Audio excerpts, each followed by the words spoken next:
Hi, we're Hello, starting the hello. fire. How's it going? Good. How are you guys? Doing good. I'm gonna bring my co-host up, Right and I'm gonna say on. hi to Brent. He's here. Right on. Invite to. Thank you so much for doing this, by the way. Really Oh, my appreciate pleasure. it. I love the fact that you reached out to me and you told me what it was for. And when it comes to autism, it's really close to our heart. Yeah, it was perfect. I actually, we had chatted a while back, many months back, but I didn't know that you were doing this series, so it was pure chance that I was just reaching out to everybody in my DMs trying to spread the word. Pure chance that I ran into you. Somebody running this series. So thank you so much. We've been doing this since Oh, February. that's amazing. We've featured some really fun projects. We've always tried to get all variety because NFTs for a cause does not have to be trying to raise money for a nonprofit. I mean, we talk about this all the time where you raise funds for to help someone out or that needs help. I mean, I think that's a beautiful thing, and I'm hoping more people will take charge on that. And because I always ask people, are you giving back? Are you helping anyone? So let me. Oh, there's Kaden and Nico. I invite them to speak. Here we go. And I'm gonna wait for my co-host. He should be getting ready. I want to say hi to Brent. Hi, Brent. And Gigi. Hello. How's it going? And hi, Kaden. Hi, Tania. This is actually And Nico, right? This is Nico. Nico. This is Nico speaking. Kaiden is fast Let asleep me go. as it is 12 a.m. here in South Africa. He's sleeping. Yep, fast asleep. It is now 4 minutes past 12 a.m. here in South Africa. Fantastic. Give me a couple minutes and my co-host should be popping in. We're going to go over a little bit if anybody wants to ask any questions. And again, this is our goal is to raise more awareness about different projects, but also to let people know that, if you're helping someone out or you giving back, we want to know more about it. So this is important. So that's why I'm excited about this, hearing more how you guys collaborated, how all this happened. But give me 2 minutes. I freaking love this this Tommy. Oh my gosh, I love your profile picture.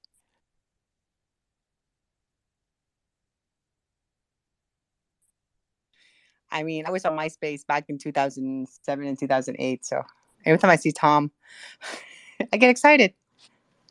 Yeah, I kind of miss being able to customize my entire, profile. You missed the glitter.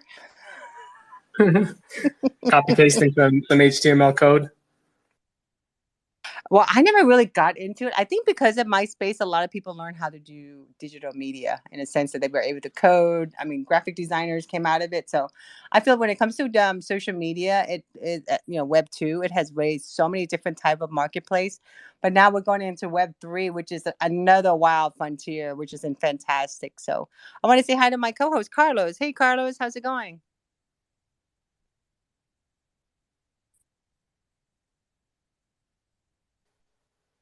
Okay, Like, Carlos is it should be joining soon. I'm actually hey, logging in. Carlos. So yeah, because I'm gonna So, go into the other I was room. Oh, there he publishing. is. I'm here. I'm here. I'm here. I was publishing an invitation that says, "Yeah, we just started."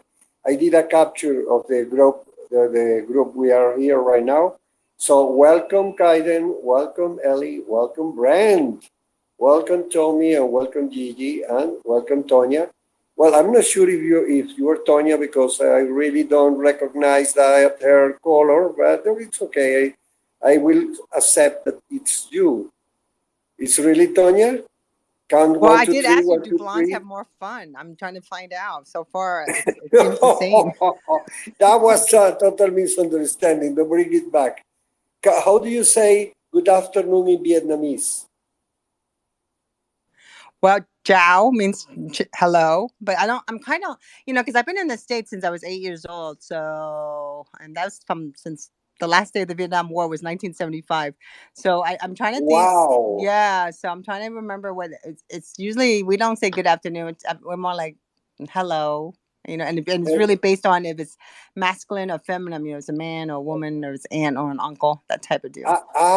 that's just like Japanese. You know that Japanese count objects according to their shape. For example, if you're counting pencils, it's just like you say 1T, 2T, 3T, 4T, exactly. And if you're counting boxes, it's just like 1 toe, 2 toe, 3 toe. You add something at the end that tells you what's the shape of the element you are counting. You didn't know that. No, I did not know that. We should talk to Lily. Lily's in Japan. She tell us more, right? Yeah, that's right. Because I've been trying to learn Japanese more than 60 million times in my life, and it's really difficult. So, well, welcome everybody. Thank you for being here, and let's start. Kylie, just tell us. No, Just not yet. start Give me 2 minutes. I haven't started on the player yet. I the my player. Okay, Yeah, okay, my main perfect. computer I just updated. It's taking a little longer, so I have to go use my studio computer. So let me go see allow, and I want to make sure I have this done quickly because once full disclaimer, if you grab the microphone, you know that we are recording and live streaming, and it's going to be also cut up in snippets, and you're allowing us to use your audio voice and also your profile for us to promote the event and also this auction. This is a fantastic event that we're going to talk more about. And I guess when I got the DM, I was like, oh, I want to know more about this. I want to, because it's a great idea. I think people should be giving back more, and I love the fact it's part of a community. So give me 2 more minutes. I'm getting ready to share the screen out, and it's going to go on Twitter Live. But That's perfect. yeah. So hold on. While you're working on that, for what it's worth, Japanese is a really tough language to learn. I studied it for 3 years in high school, and I don't remember anything. Not a thing. Anata wa genki desu ka? Anata wa genki desu ka? Remember, that's just like, how are you? Anata wa genki Okay. desu, and you answer genki desu. Genki desu. Yeah. But the most incredible thing, I think that the longest way to say I love you to someone is in Japanese, because for example, in Spanish, I am in Caracas, Venezuela. I was born here. I am 61 years old. I have lived all these 60 years of my life in this country, and which speaks Spanish. But I have been just like 40 years speaking English. It's my second love in life. For example, in Spanish, we say te amo. I love you is as short as in English. In English is I love you. In Spanish is te amo. You know how is it in Japanese? I forget. Watashi wa aishiteru desu. Watashi wa aishiteru desu. Aishiteru. Aishiteru is like that's the verb for love. And watashi is me. Watashi is I. Okay? I is watashi. You is anata. And wa I remember that wa designates the subject, so watashi wa I, and then exactly. Des is exactly. Watashi wa, and you say your name. Watashi wa Carlos des. Watashi wa Carlos des. Yeah. Definitely a lot easier in Spanish. Yeah, I think no. But Spanish is not easy at all because we have a different. No, I know. I'm living in Mexico City right now, trying to learn. It's difficult. Yes. I think that we need some language learning 3.0. It's like an evolution of the forms. I think that Duolingo, Duolingo, of course, I guess. Well, I do it every day. Well, I let me tell you that Duolingo has a wonderful approach because it actually forces your brain to learn the language as you did learn your native language as a kid, as a baby, because it's so easy. It's just like, what's it this, a girl or a boy? A boy. What's it this, water or bread? Bread. I mean, you are pointing. It's so easy. It's impossible to fail in the first lessons. You are gaining confidence. And actually, I was doing the Japanese Duolingo course, and it was wonderful. The problem is that they force you to understand the written Japanese, and I'm not interested at all in the written Japanese, katakana, hiragana, because it's too difficult. So we're already here, Tonya, whenever you want. Okay, we are ready. I'm going to start the recording for the snippets. Okay, we are live now. Okay, everybody, welcome to our NFTs for a Cause. This is our episode 32. We're thrilled today.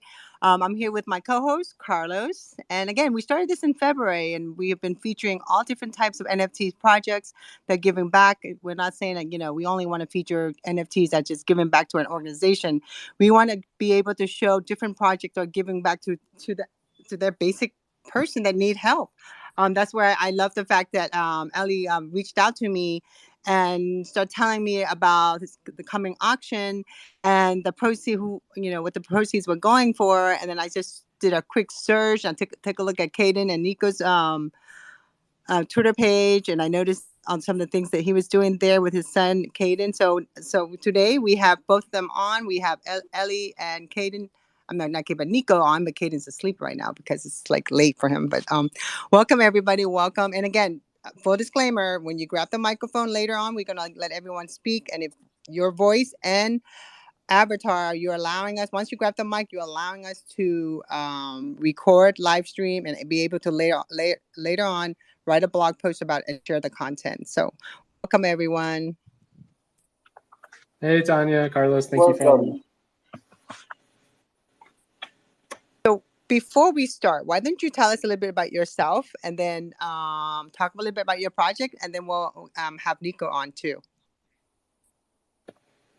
Sure, yeah. My name is Eli. If it's easier, you can call me Ellie. Like I said, I've been living in Mexico City. I'm very used to everybody calling me Ellie. It's how most people think that it's said here. But yeah, my name is Eli. I'm an artist. I have been drawing for 15 years or so. Really, I drew when I was a kid, but I really got going with it right after high school. Recently, particularly since NFTs became a thing, I had really been settling into, my own voice as an artist. I do a lot of like ballpoint pen, very like detailed, figurative, surreal characters.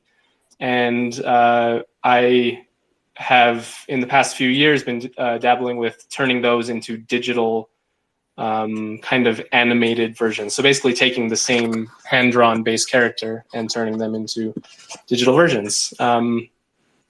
I do it just because I love it.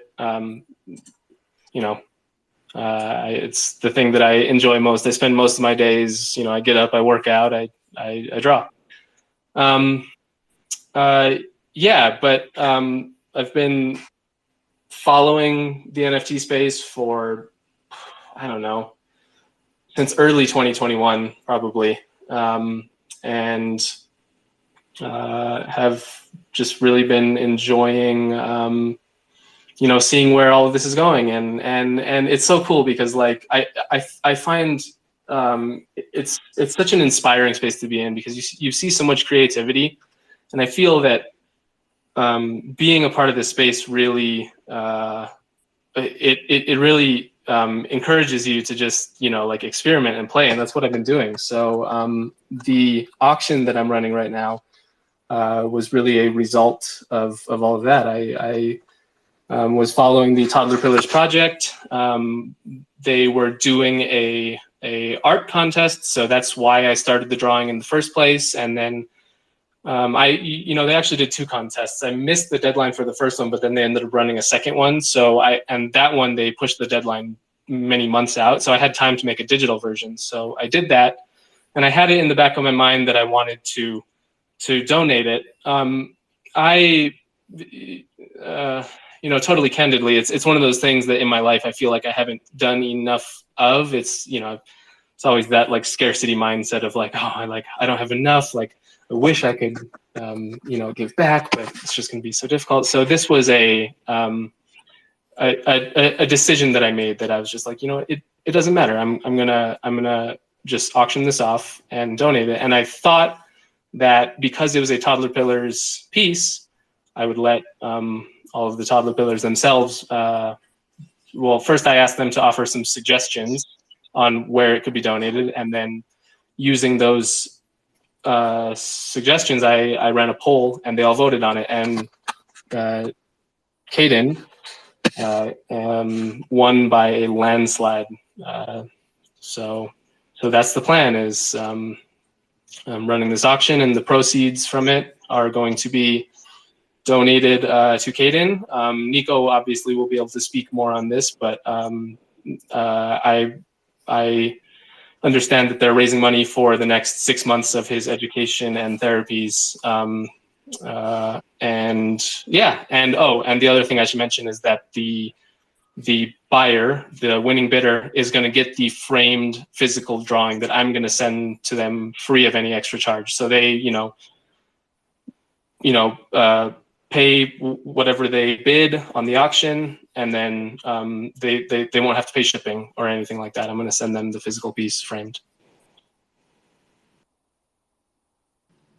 I'm looking at your, so I pinned it to the Nest if anyone want to take a look at that. And so the NFT looks really, really cool. I love all the graphics, but the original drawing, you did that? Is this just in ink or in pen, or tell us a little bit about that, the actual drawing, and what size is it? So you can kind of get a sense. You can see like a Bic ballpoint pen in that image right there. It gives you a sense of how big it is. The paper itself is 9 by 12 inches, which I'm not sure what that translates to in centimeters. But it's fairly small. I don't know the A paper sizes. It's like A4 or something like that. But it's primarily a ballpoint pen drawing. That's the primary tool that I use. Even the red color that you see in there is a red ballpoint pen. But I finish it up with some other tools. I like to kind of mix fine art tools with rough tools. So like obviously a ballpoint pen is just a cheap pen that you can get anywhere. So I start with that. I'll use like some fine line markers, which are like actual drawing markers to detail the edges. And I'll use some white charcoal for highlights. And then with most of my artwork, at least recently, I'll go in at the end and do like a watercolor wash. But instead of using watercolors, I use coffee and wine. So I used a little bit of that, which you can kind of see that sort of that tone. That kind of like warmer tone in the background is from coffee.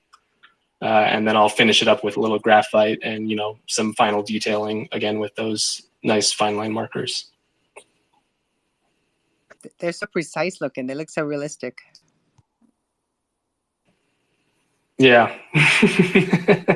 It's I don't know if it's a problem or not.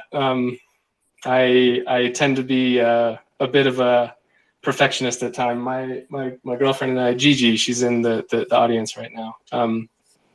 This morning we were carving a jack-o'-lantern, and she's like, "It's fine," and I'm like, "No, it's not. I have to clean up all of these little scraps that are hanging off the edges." Spent an extra 30 minutes on it. I love your profile picture, so I mean, we have to talk about that toward the end because I love your artwork. So it's almost I don't know, Carlos, does it remind you of there's a art gallery in Tampa. Oh my God, I'll think of him and I'll tell you who it is. He's pretty famous. I think I just went blank on the person's name. Carlos, were you going to say something? No. What I wanted to say is that I was watching the art on the Ellie page and the Ellie top banner, and it's wonderful. I mean, it's really crazy. It reminds me of you remember the garbage pail kits many years ago, which were just like some card, just like the baseball cards, but they were supposedly for kids. And they were just like really funny. Many years, I'm talking about 30 years ago, 40 years ago. And they have a style that it's not the same. It just reminded me somehow because of the kind of wacky bodies and the separations of the members and the just like the craziness of the figures. These are like little Salvador Dali pictures. It's That's like who I was thinking of. I was like, yeah, that's it right there. So, it's Salvador Dali art. It's just like it's totally surrealistic. I love it. Eli, does anybody told you that before? I'm sorry, you kind of cut out. What was your question? Has anyone ever mentioned that to you? Actually, yes. Well, both of those things. Carlos, over the years, I'll display my art in art walks and whatnot, and like group shows. And I don't know, you must be the 10th or 15th person who's said that, who's mentioned the sorry, what is it called? The Garbage Pail Kids. Yeah, the older the person, the bigger the chance they will tell No, it for to sure. you. Yeah, it's not a property that I'm very familiar with, but many people have brought it up, and I did look it up after a few people mentioned it, and I can see why it makes people think of that. There's something similar. Well, don't take my word for this, Tonya and you, but I remember a story a few weeks or a couple of months ago. There was some guy, or I don't know, that was searching for the old Garbage Pail Kids figures that you can find still easily in the web, in Google, of course, and they were just like ripping them off, just like clearly just like making plagiarism or something. And the people who owned the rights of that company, the original company, disappeared. And but they are just like the people who are the inheritors or people who are in charge of that brand now. And they entered, thanks to that, they were alerted by friends, and thanks to that, it seems that the Garbage Pail Kids will be returning as NFTs for next year. I mean, they are just like learning and Wow. running and getting information. So the original Garbage Pail Kids will be making a resurrection probably. But I heard that in a podcast in Spanish. Is a Spanish guy from Madrid in Spain. He's very good and he's really very well updated.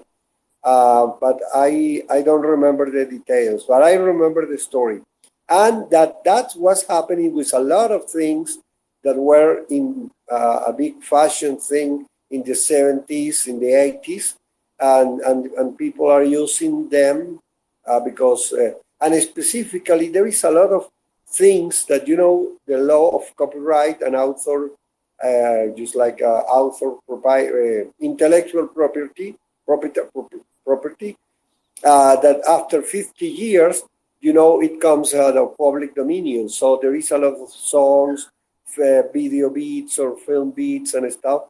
And there are just like these, they call them the license chasers, because where the license ends in the year 50, well, that material it's open to the public. So it's the first come, first grabbing, it's the owner. And they are there is a discussion about this, because if for example, that a very old, for example, Alka-Seltzer, the little doll of Alka-Seltzer is very old. I think it's more than 50 years old. It belongs to the company, obviously, and even when it becomes public dominion, I don't think it's fair to. I don't know what NFT can do regarding the security. I mean, or the protection of this copyright. What do you know about that, Tonya? I don't know much about it. I think that's going to have to go on to other spaces. But and again, I think a lot of time I know people who are buying art to just be able to take it, throw it on the AI, and have the AI redo it again. So I mean, the sky's the limit. But so Eli, so how does it work with the community voting? I mean, tell us about that, and then we'll bring up Nico. Yeah, I just ran it all on Twitter. Well, I actually started in their Discord, but the community manager, his name is Good. I posted it in there, and he actually suggested that I go and post that up on Twitter, which I guess makes more sense. It's kind of the hub for the entire NFT space. So I just tweeted out, explained what my plan was, and asked for suggestions. I think I got 3 of them. 2 of them were for charities, and then one of them was for Caden. And so using those, I ran a poll over the course of, I believe it was 2 days, and Caden got, I think, like 93% of the vote.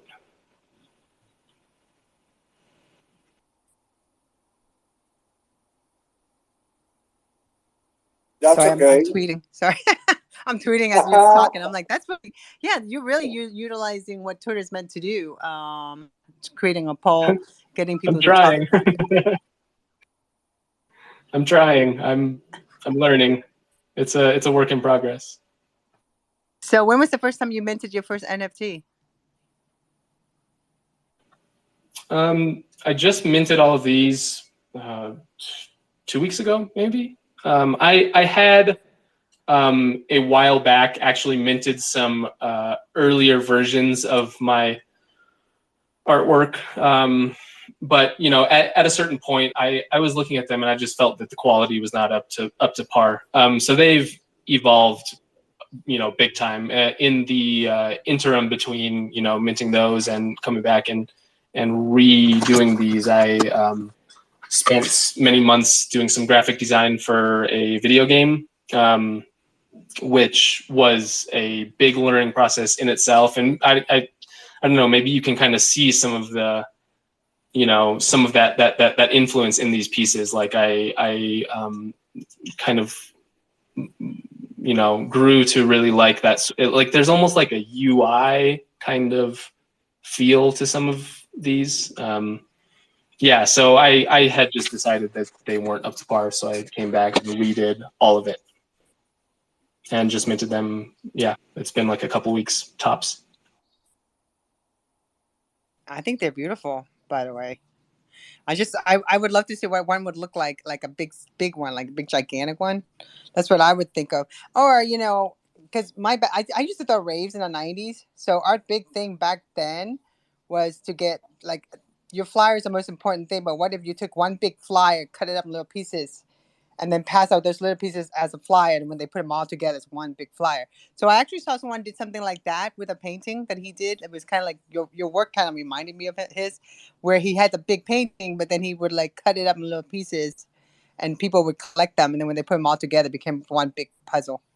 I don't know why I'm telling you this, but that's what I felt when I was looking at your work. Especially this one right here. I'm going to pin this one up. I just thought it was really cool. This one right here. The Joker, especially, with Halloween and all. I just want to share that one. Yeah, the Joker is great. Right? I just pinned that up there.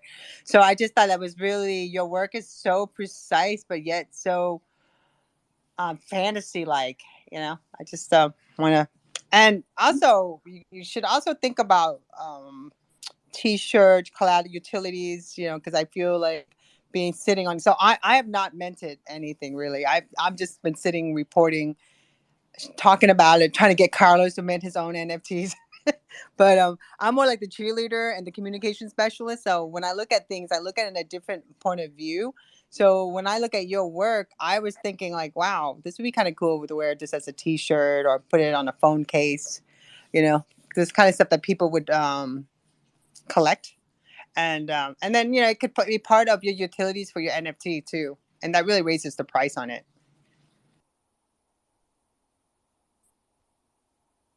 I'm writing, sorry. I'm answering to Karen, actually, as Eli's friend, Karen 77, because she's speaking in Spanish too. We are talking about Guillermo del Toro, but I promise we'll be finished in 20 seconds. Shout out to Karen. Karen is Gigi's sister. She's up in Canada right now. What's up? Love it. Oh, Oh, this is awesome. So, so that's how we got. So that's how you got Kaden and Nico, and then Nico. So Kaden and Nico's welcome, and so you guys are also NFT artists too. Well, I'm actually not an artist, but Kaden and my wife, yes, they are both NFT artists. I'm more of the voice for my family. So I'm the one who actually comes onto Twitter. I do all the marketing, all the promotion. I go to spaces. I tell people about our project, about Caden's art. That's pretty much what I do. I unfortunately do not have an artistic bone in my body. Well, you're the communication specialist. See, we're very important, Nico, because that's what I am. No, I definitely agree with you. I think without the communication specialist, nothing will get off the ground. what do you mean with that? Explain it to me. I am not. So, like, when I got into communication back, like in 2006, and I didn't go to college for communication. I went to college for advertising and marketing. That was my thing. I love advertising and marketing. Either I was going to be a fashion designer or advertising and marketing, whichever comes first. Which I didn't become a fashion designer. I took classes to learn about that. But when I told people when I started my company in 2006, I said, "Yeah, I'm going to get into communication," and people are like, "What do you mean communication? Why do we need communication?" I'm like, "Well, a successful brand or company, the goal of a brand is become a lifestyle, meaning everybody using it. But to be able to get there, to create a brand, you got to have the word, the communication, how you want people to see you, how you want to communicate, and is one of the most important thing in marketing and advertisement. If you really think about it, if you look at any ad campaign, even if you look at an artist, okay, let's say you look at an NFT art, and if you don't have someone that communicates, that be able to like really tell the feeling of the art or explain why the art is or how it was done in a way that people can understand and also have that feeling of connection, because a real true communicator is the one that can be able to connect no matter where you're from, what part of the world you are able to connect. And with that communication specialist, their job is to make sure that your art and your project is communicated in a way that is people are embracing it, they understand it, because the goal of a single artist is to become a brand, and then when you become a brand, you want to become a lifestyle. So I just went on a tangent, but that's the most important part of a communication specialist, right, Nico? I agree. I agree 100% with you. So let's talk a little bit about Kaden and your journey. So when did you guys decide to get in? You and your wife and your Kaden decided to get into NFT, and what brought you here in the first place? Okay, well, let me start off by, well, let's start off at the beginning. Well, first of all, I am a husband and I'm a dad, and I'm a dad to Kaden, who is an amazing little 7-year-old. Kaden, he is autistic, and we are from Johannesburg, South Africa. Now, where we live in South Africa, there is sadly no real support structure in place for autism. Our public school systems are pretty much degraded to the point where they just don't cater for kids with special needs. And you, as a parent who's got a child with special needs, the only options you're really left with are private schools. Currently, private school fees are more than half of what I earn a month doing my normal day job. And that does not even begin to cover any of Caden's medication or any of his therapies, which still come on top of that. And more than a year ago, my wife and myself, we found ourselves in a situation where we had to take Aiden out of school. Financially, we just couldn't carry that cost anymore. Things pretty much got as bad as where we had to decide between having a roof over our heads or being able to send our kid to school. And, the day that we actually finally made that call, that was a horrible day. That was the worst day we had as parents. I don't think any parent ever wants to find themselves in a situation where they have to pick something else above their own child's needs. But, luckily for me, I married the most amazing, never say die, never give up, no matter how bad the situation is, woman underneath the sun. And her name is Bianca. And my beautiful wife, she would not quit or rest until she found a solution to our problem. And she found NFTs. And that is basically where our journey started. Our journey started actually more than a year ago. Pretty much for the first year of that journey, we were absolutely unsuccessful. We had no traction. We had no sales, nothing of the sort. And the strangest thing happened. One day I received a DM from someone saying, "Listen, they came across our project, and they really love what we're trying to do. They love the art, but they just don't understand. They've never heard us speaking on a Twitter space." So we were kind of like, "What is a Twitter space, and how do we use it?" And this guy was kind enough to walk me through the whole process of what a Twitter space is and how do you get on it and how do you use it. And that was actually tomorrow, 29 weeks ago, that this whole journey actually started. And 21 weeks ago on a Monday, I spoke on my first Twitter space, and that is where our project actually started to gain traction. That is where we started moving Guidance Art, where we started building our community. We set out certain milestones which we wanted to reach. The first milestone was to get him back into speech therapy. We reached that milestone. The second one was occupational therapy. And the big milestone for us was we wanted to raise at least 6 months worth of school fees before we put him back into school. And I think you might be asking yourself, why 6 months? Caden, a lot of autistic people, they are very routine bound. Like, for instance, with Caden, we've got a routine that we follow pretty much to the T every single day. It does not change. And the slightest change to his routine causes chaos. It's like his whole world just literally crumbles around him. He just doesn't know how to cope with it. And when we had to take him out of school, that was a massive change to the routine. And, it was 2 months of watching my kid go through absolute hell day in and day out.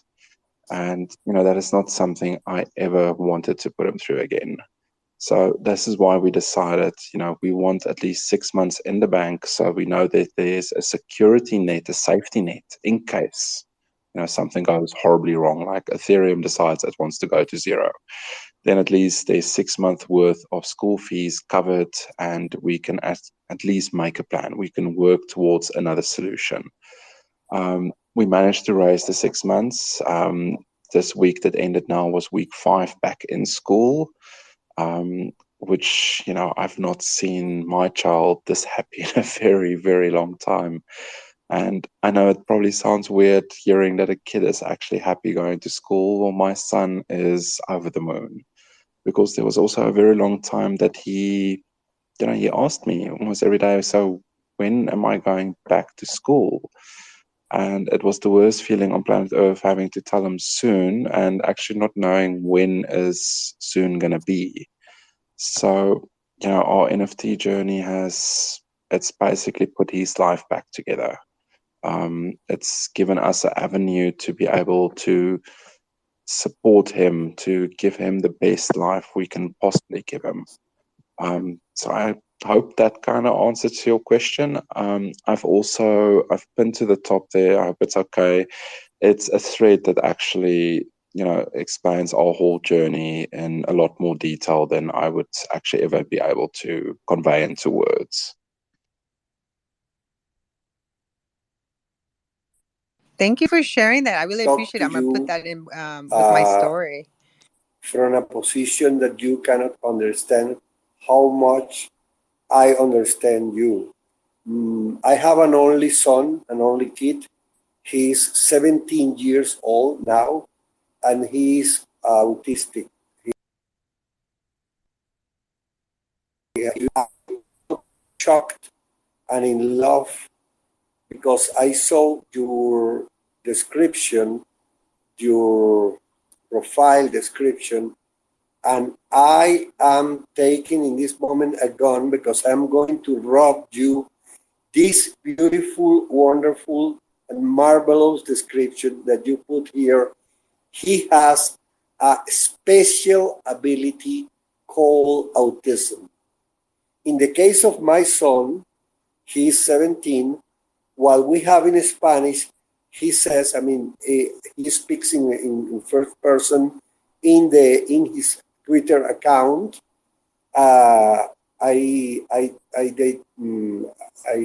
His name is Gael Cecilia, and he says, autism is my superpower.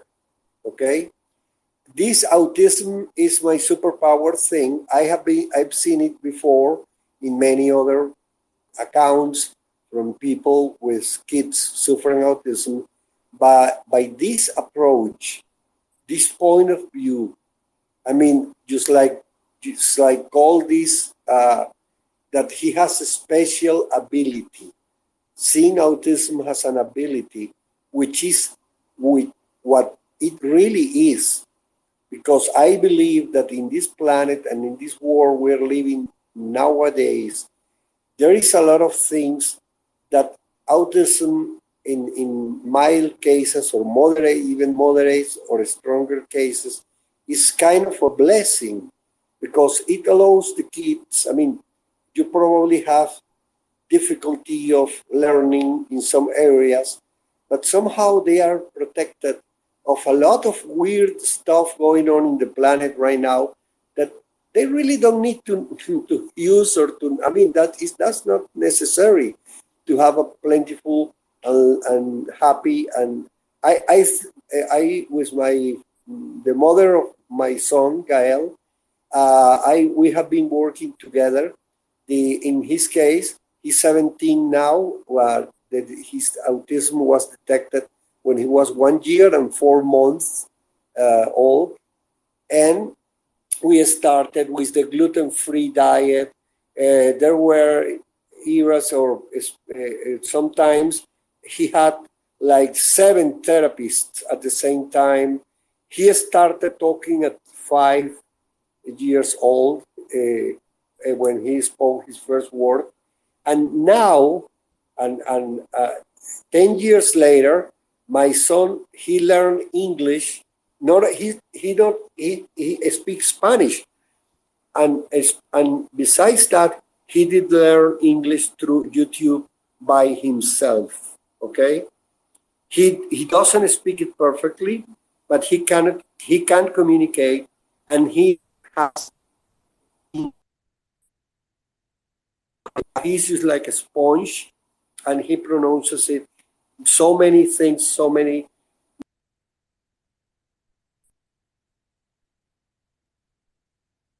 good. I mean, and that she want to develop. They are living now in South America, away from me. I am in Venezuela. They are in Argentina, and we got separated like 10 months ago, barely. And she wants to work with him, and he make a small reports on events. For example, in Argentina, they do something wonderful. They do, for example, the musical of Shrek, the movie, the musical of Broadway. They do the Spanish version, and then they do something incredible. They do these special functions for kids with Down syndrome, with autism, Asperger, and a lot of even cerebral palsy, which is pretty strong. And you know what they do in the theater? Okay, the function is with the lights on, because a lot of kids are afraid of dark. The function is with the doors are open, because there are a lot of kids that are afraid of being in closed spaces. The music, sound, and the voice of the singer is at 50 or 40% of the normal function volume, because you know how strong and how sensible is the audition for a lot of autistic kids.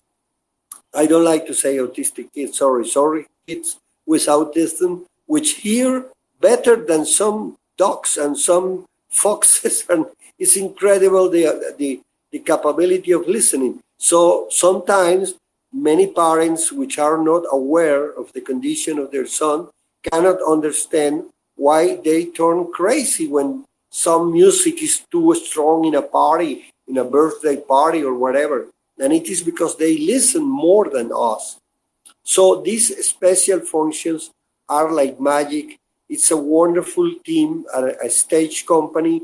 It's called the Stage Company, because even being Argentinian, the name is in English. And the function is just pure magic because they allow everything.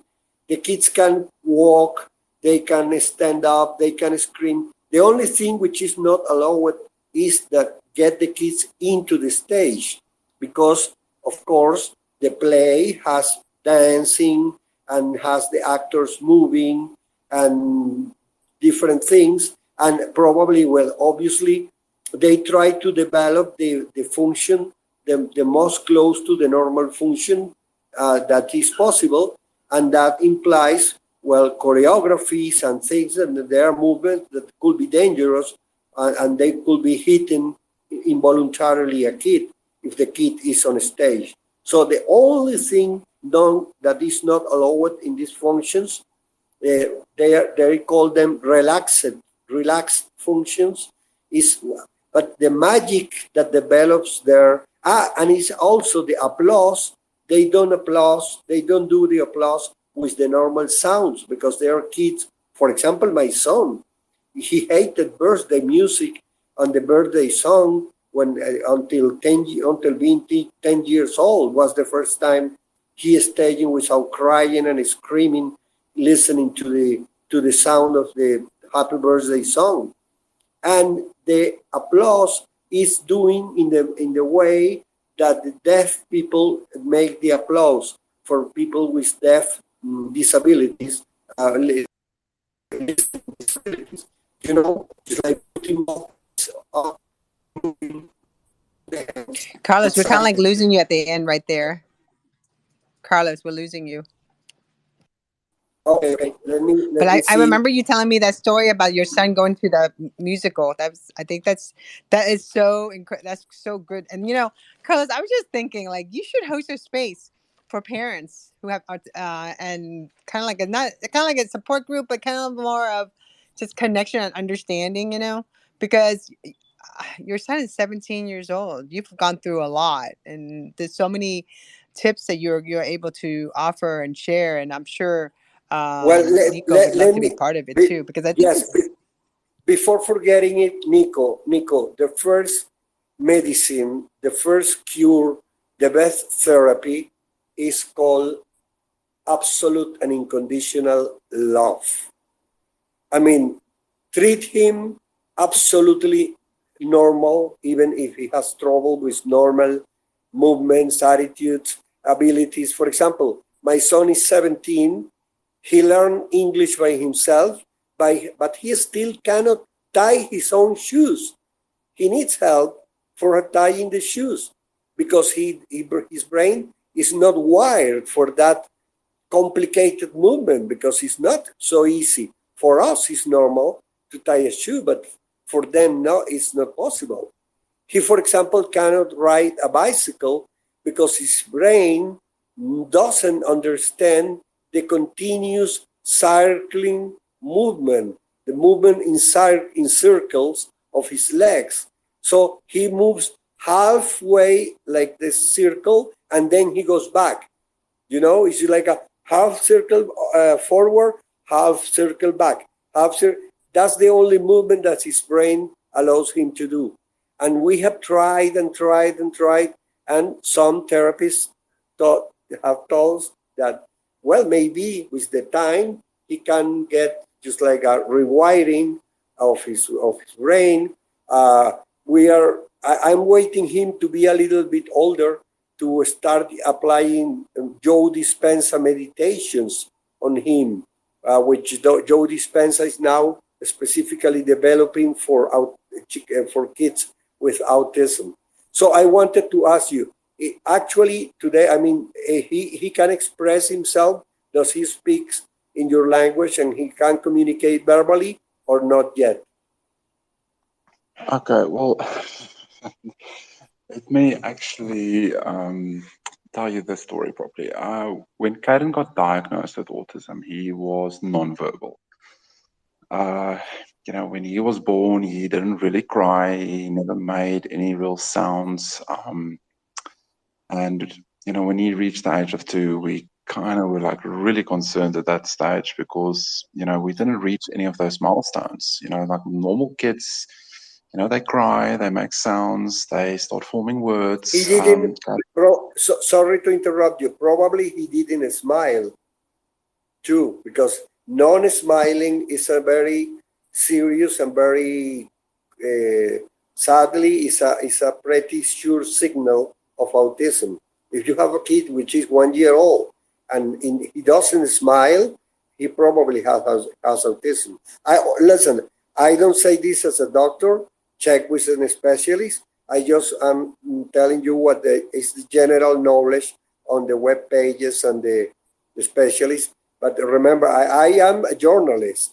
I am a journalist. I am a humor writer. I do a stand-up comedy. I mean, You know what, having Carlos, you should write a story like this for me. I'll pay you for it. I'd love to publish a story like this about autism and being a parent and going through the different things. I think that would be great. But let's have Nico finish his story. But yeah. you Sorry. gave me such an incredible idea. So I'd love for you to write a story for me about that. Okay, Nico, sorry. We went on a tangent. Sorry. I got all excited. No problem. Well, he got diagnosed with autism. And Carlos, he did smile when he was a baby. He did do that at least. But he just didn't make any sounds. And the doctor who diagnosed him, the specialist, basically told me and my wife that, the chances that our kid is ever going to speak is 0. And we just wouldn't accept that diagnosis. We were like, hell no, he will speak, and we will give everything we possibly can and do everything in our power to give him the gift of speech. I think everyone in this room can imagine what it must be like if you cannot speak. If you cannot express yourself verbally, what it must be like going through life. So, we got him the best help we could possibly afford at that stage. It was speech therapy, it was occupational therapy, it was art therapy. And I think art therapy was probably one of the best things we did for him. And art therapy, the therapist, she was absolutely amazing. She taught Caden that, he can basically express himself through art. He can take colors and he can associate different emotions and feelings with those colors. Like, for instance, he got taught that red is for anger and pink is for love and green is for a new beginning or rejuvenation. Blue is for when you're down or sad. Black is for uncertainty, and so on and so forth. So we actually had a massive color chart on our fridge for a very long time, because that's how we communicated with our son. He is semi-verbal today. I'm very proud to say that. It's the most amazing thing. He's able to come and sit next to me and tell me how his day is going, or listen, Dad, the paint is finished. You need to sort this out. But yeah, this is how how art came to play. It's a massive part of how Caden communicates, how he expresses himself. Caden doesn't just paint for the sake of painting. There's a lot more to it for him. I will pin this to the top there. This is a piece that he created. We unfortunately had to move a while ago, and he was not happy. When I told him that, listen, we unfortunately have to move to a new house now, I could just see the wheels were turning, and things were busy falling apart.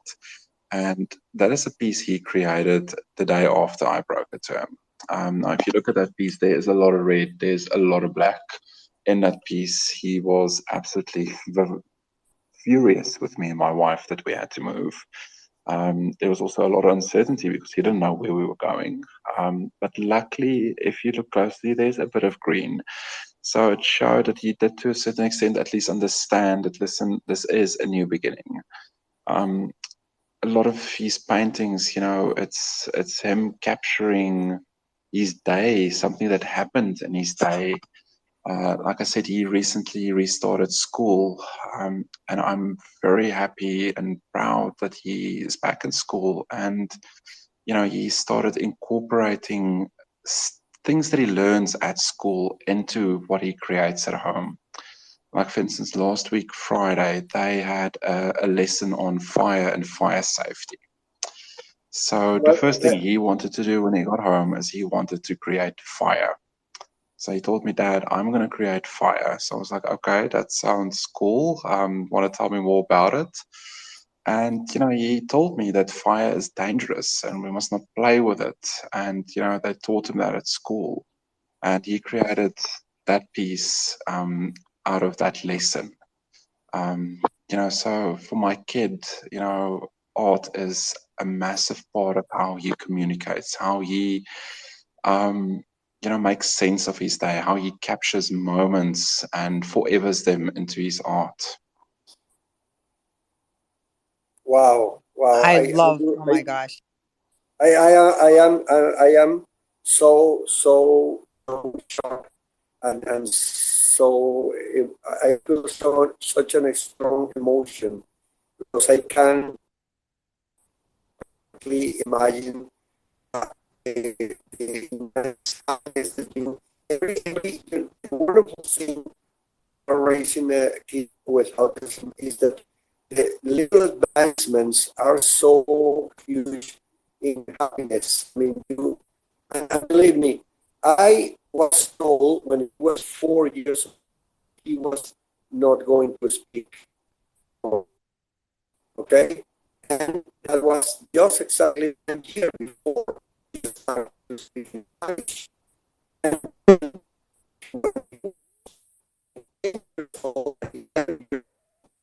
Carlos, you're coming across. Carlos, we're losing you. Oh, okay. Let me see. Stay in one spot. Stay in one spot. No, I am in one spot. It's the quality. Now it's perfect. But when you got to the important part, you went in and out. It was like, oh, he'll be back. There you go. He'll come back. Yeah, that's usually he's in Venezuela, so the internet's really bad. So now we're gonna stay a little half an hour. I hope you guys don't mind until 7:30. I want to continue the conversation because I wanted to be able to develop this story. So when I write about it, it's kind of like, understanding the why this is happening. And you never know, like here we are in America and you're in South Africa, and like we're like and Eli is like auctioning off his NFT art, and is to help you reach your goal for your for Caden's care and education. And it's so important because the more time he's able to be around other kids, and he's getting taught, and he's spending things, and they're teaching him things. I think that's the key. And also I love the fact that Nico, I love the story about him, how he makes his art. That's just beautiful. That's incredible. And I also want to tell you a little something. Like, I actually had interns who were autistic. I didn't to be honest with you, I didn't realize they were autistic, to be honest with you. Like, I know the parents, so the parents asked me to give them a job. And so I started out with one. I taught her how to live stream and be a co-host and everything, but I didn't think there was anything. And then I met her brother, so I hired her brother too. I didn't think about it. My other girlfriend, her stepdaughter, she was in high school, and you know, she was having a hard time communicating. So she asked me if I can give her a job. So, because I own a digital marketing company. So it's really about creating digital art and digital campaign and different things. So I had these kids working for me, and I paid them and I gave them credit, and it really helped them a lot because I felt like they got paid, but they were able to utilize their skills, which is like they had the eye for art. I mean, it was incredible. And that's how I would get, like, I'm telling you this story so that, down the road, Nico, you never know. You might end up having a communication company that has to do digital media. So something to think about. But yeah, I just wanted to let you know that I just didn't even think that my interns had any issues. Actually, I think when the pandemic happened, we had a big communication disagreement. So it was it. I think what it was is like you were saying, when you remove that every day, that lessons or things they usually do all the time, and all of a sudden take them away from it, it causes a lot of communication issues. So, and then I didn't even dawn on me until like just listening to you talk, and then it just, I had an aha moment of why, I had these interns that we went from loving each other so much to like them being so mad at me. Oh, here you go, Carlos is back.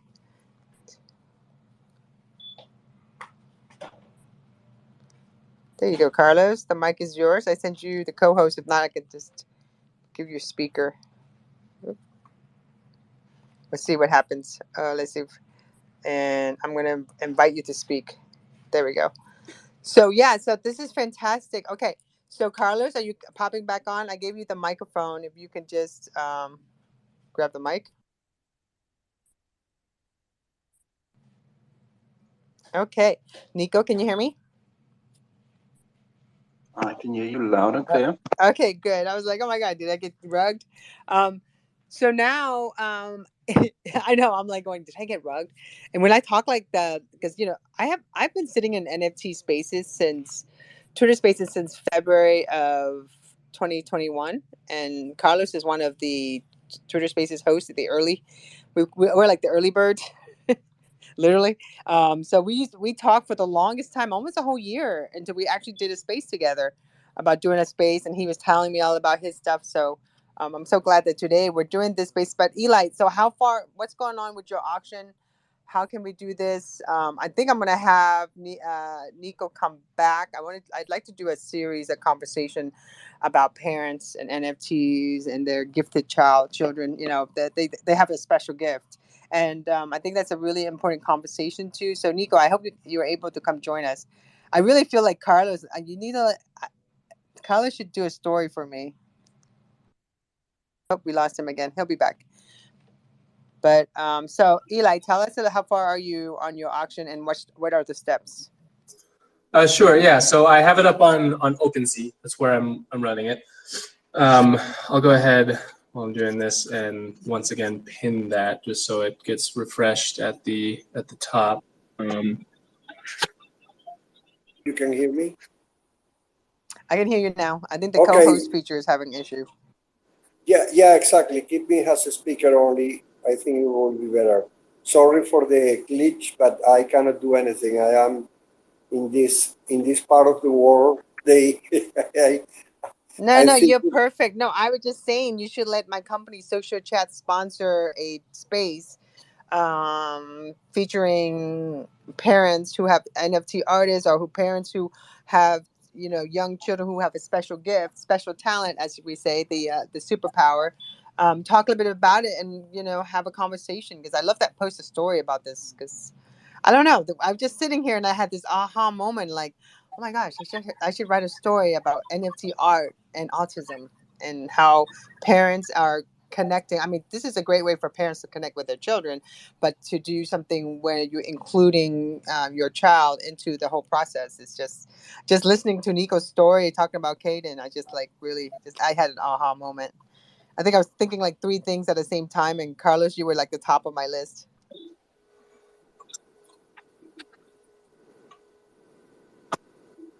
So let's just, I'm going to move on to Eli. Tell us where you're at on your auction, and what's the process. You say it's on OpenSea right now. Just a second, Tonya, just a second. I just put in the nest, I put the link of the last report that he made with help with his mom.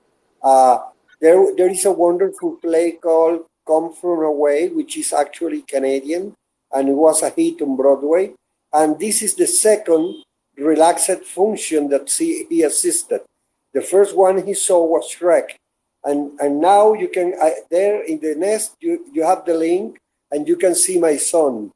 He's very tall. He's like He's a so gorgeous. Oh my gosh. It's the first time I've ever seen him. Like, we've been working together almost a year now, and I've never seen a picture of him. Okay. I just came up with a new story idea. Wow, Carlos. yeah. So we'll talk. But let me go ahead. This was last summer. We have 25 minutes. Yeah, go ahead. Let's talk offline. I'll call you after this, and we'll talk some more about it. I think that would be a great story for us to develop together.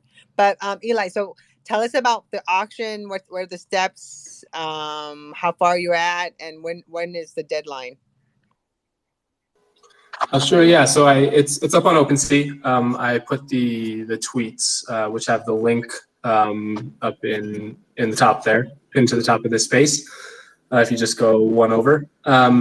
And I started it last Monday. The deadline, I set it for 1 week. So the deadline is tomorrow at, well, what is it? It's noon Central Time.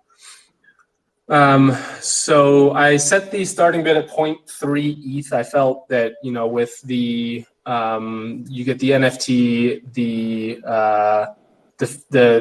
physical piece, and after the platform fee and the royalties, which I'm holding to, offset the shipping, that seemed like the right starting point. So it's 0.3 ETH. I'm still, we don't have any bidders yet, but I'm not too concerned. Like if for any reason we don't end up getting it before Monday, we're gonna keep going with it. So however long this takes, we're gonna get this thing sold. I'm gonna help you.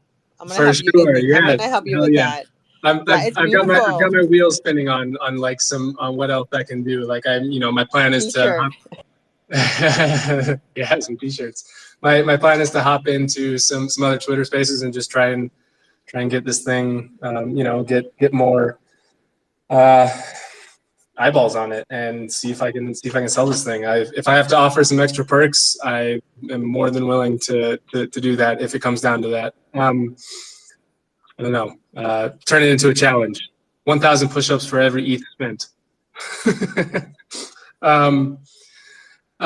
Yeah. So that's where it stands right now. Waiting for the first bidder at 0.3 ETH.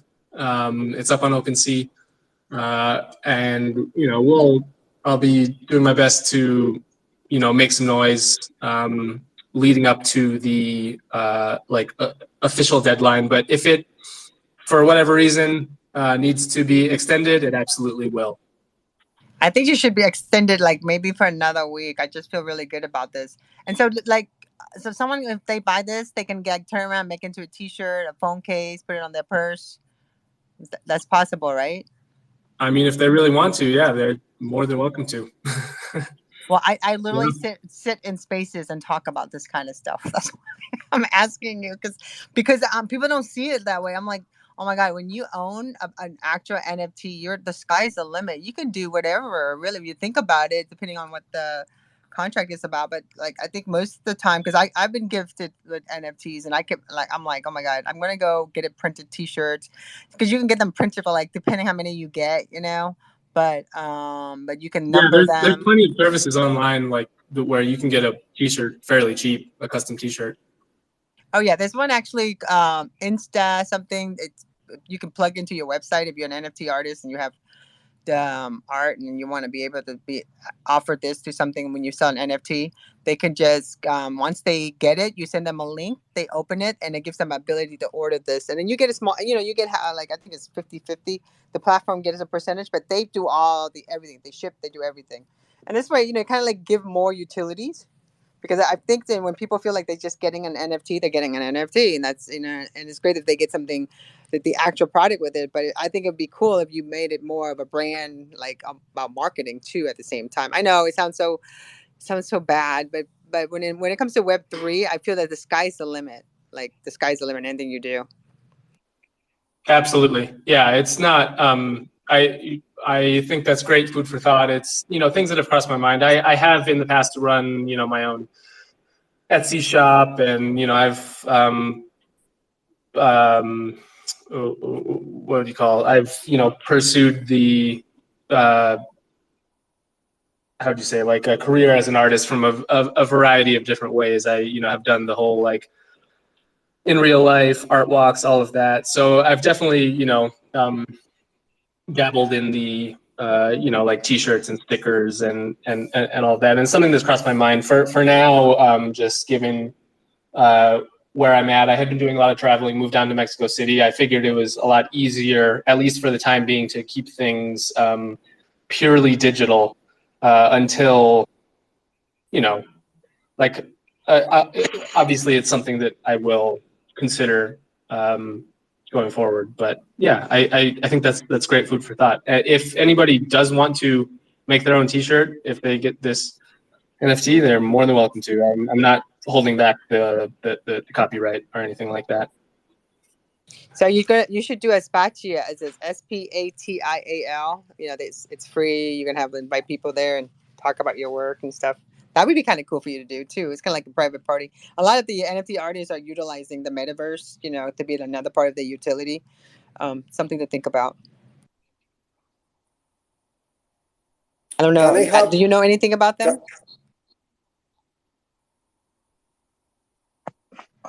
Yeah, I actually know a fair bit about Nico, you've been into one of those? You've been to Spatio?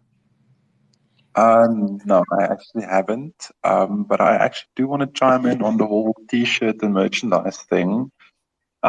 We actually do have merchandise as well. I got a request from a couple of our holders. They wanted T-shirts and they wanted coffee mugs, and I got asked I need to find a way to make that happen. So I'm actually using a platform called Teespring. That's very similar to what you described. They literally do everything. So a holder can go and order a T-shirt in the size and color they want, and we get a percentage off the sale. So, and I would actually suggest look into it. I mean, it's not a bad source of revenue. It's not as good as NFTs, but you've got certain holders who actually do want that physical merchandise that they can wear or drink out of or whatever you have.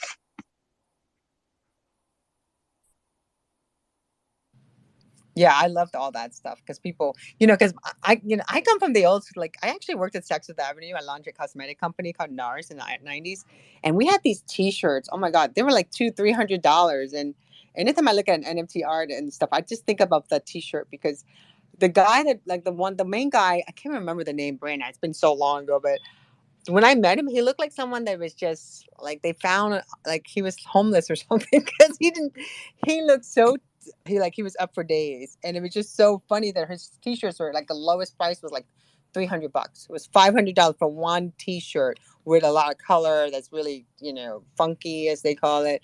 But I think of NFT art. And when you buy an NFT art, it'd be great to be able to get a T-shirt, especially girls, baby tees, so hot. Sorry, I'm going on a whole fashion tangent on NFTs and art and fashion. That's fantastic, Nico. I love that. Can you hear me? I can hear you. Okay. Oh, go ahead, Carlos. Okay. Can I have like 2 minutes? We talked about how we can everybody can. This is up for auction, and it's an open sea. And I told Eli he can do it, and he does. The deadline is tomorrow, but then he's going to extend it. And we talked about T-shirts and hats because once they buy this NFT, they can turn around and make a T-shirt and cups and stuff. Because Nico's doing that for some of his holders. That's perfect. What I wanted to share is something that regarding the communication problem. I think I commented that already in a space before here. There is a story, a wonderful story of a couple. His kid also has autism, and he wouldn't talk, but he started talking to my. He started talking. The first word he's let me start from the beginning. It's important to have a pet. And in dogs, the Schnauzer breed is the most recommended for kids with autism. I don't know how hard it is for you there in Johannesburg to find a Schnauzer dog. They are small, they don't grow a lot, but they are just like they were created by God to be just like the kids with autism guides. Just like golden retrievers are wonderful dog guides for blind people. And you know what happened in this case with this family? That the kid started blurting his first words when he was in the company of the dog, okay? And then a therapist, and this is a wonderful story, talked their parents.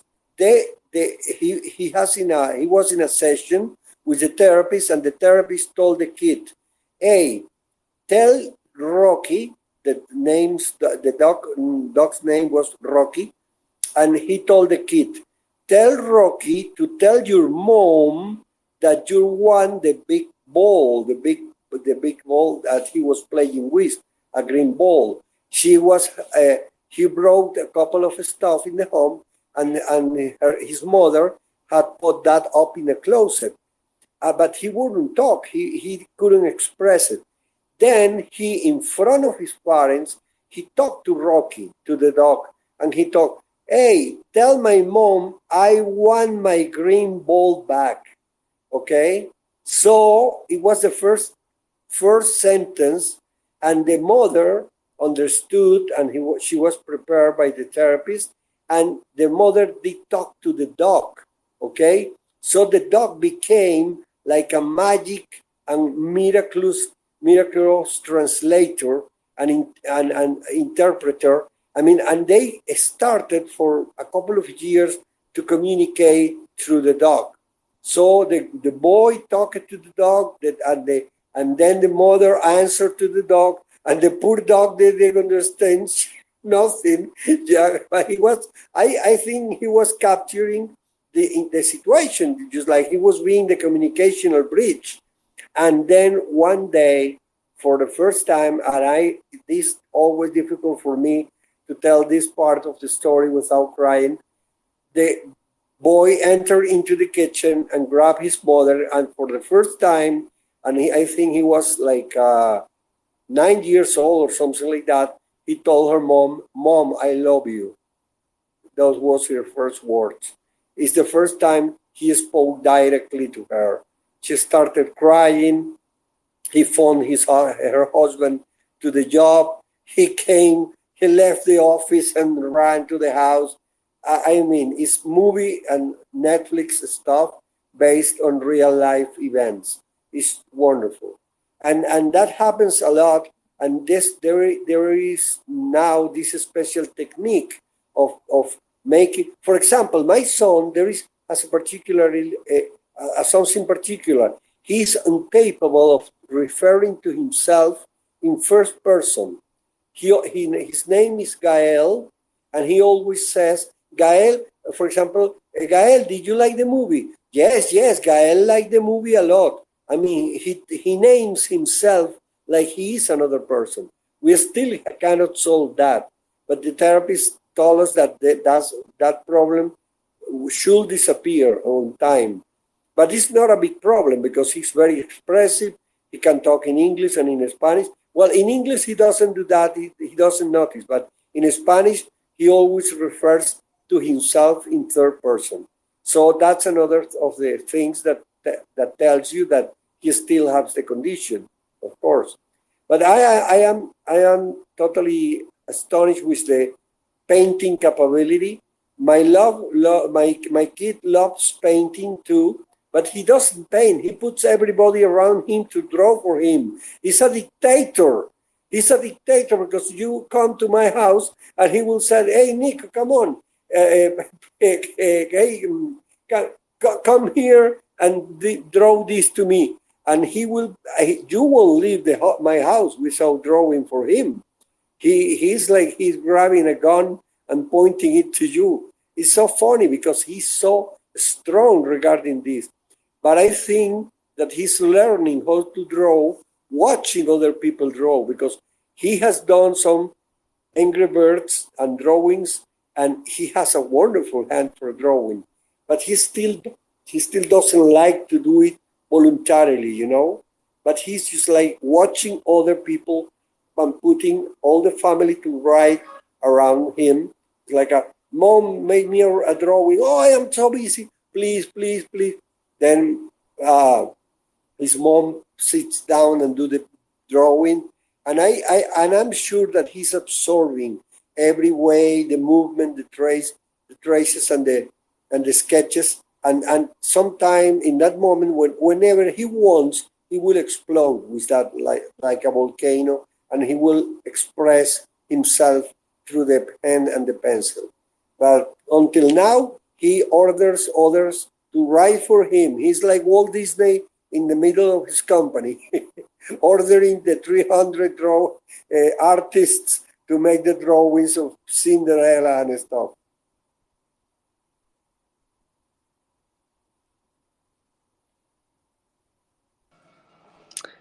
I love your stories, and it's so. I mean, these are the kind of conversation that I love hearing. It's so important. But you know what? It is about 7 minutes. We're getting ready to shut down the space. I wanted to be able to. If anyone in the space want to grab the mic, you can. I think we just went on. I think we covered so much today, and which is incredible, by the way.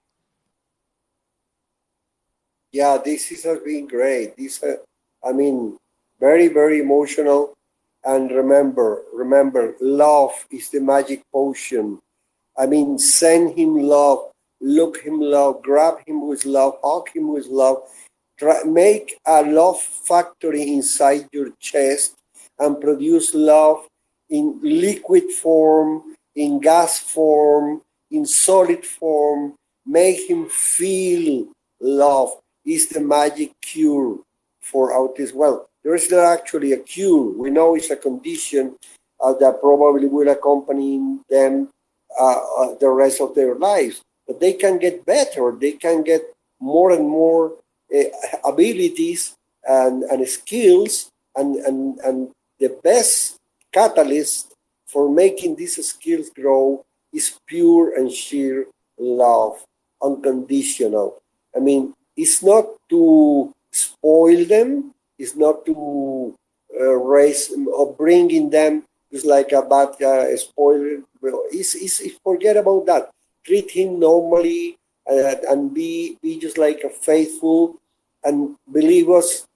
I mean, we believe in the love, the power of love for autism, because we have been living that magic for almost 15 years now, more than 15 years now.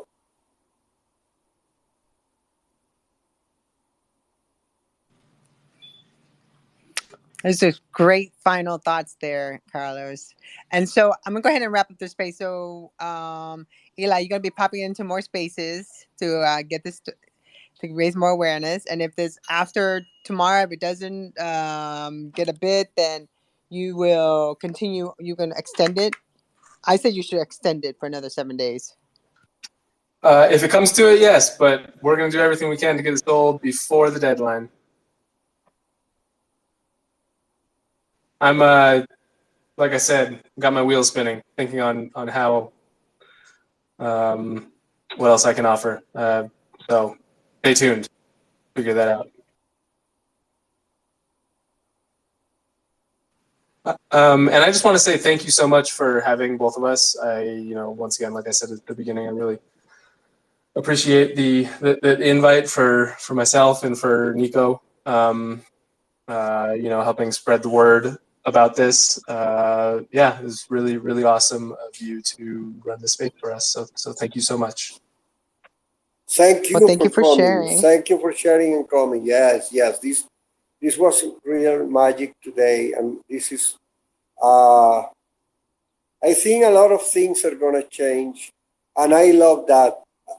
I will use that a lot. Autism. My son has an ability called autism. What a wonderful way of putting it. God bless you for that slogan, that motto. No matter wherever you got it, I don't know. I don't care if you invented it, if you saw it in a magazine, whatever. I mean, it's just perfect. It's just perfect. It's actually an ability because kids with autism can do things that other kids will never be able to do, and vice versa. So I think it's a win-win situation, no matter the case. And you learn a lot as a human being. Why you came for this planet to this planet? What is your mission? Mark Twain said, "The two more important days in your life are the day you were born and the day you discover why you were born." I love that quote. I love that too. And I'm so happy I'm recording all this stuff too, by the way. And Nico, any final thoughts? And you have to like try. You guys have to try out Spaccia. This should be the next one that you should try. I think that'd be great to have like a showing. No, no real final thoughts from my end. I just wanted to thank you as well for hosting the space for both myself and Eli. And yeah, it was absolutely great chatting to you. And yeah, I would definitely, if you want to have another space at some point, touching on parents in the NFT space and parents with autistic kids in the NFT space, definitely let me know. I can definitely invite some of our other friends to come and join us. We have connected with a lot of other parents in the space as well. And quite a few of them have got their own causes which they are rallying for. So yeah, I would definitely love to chime in with you again at some point.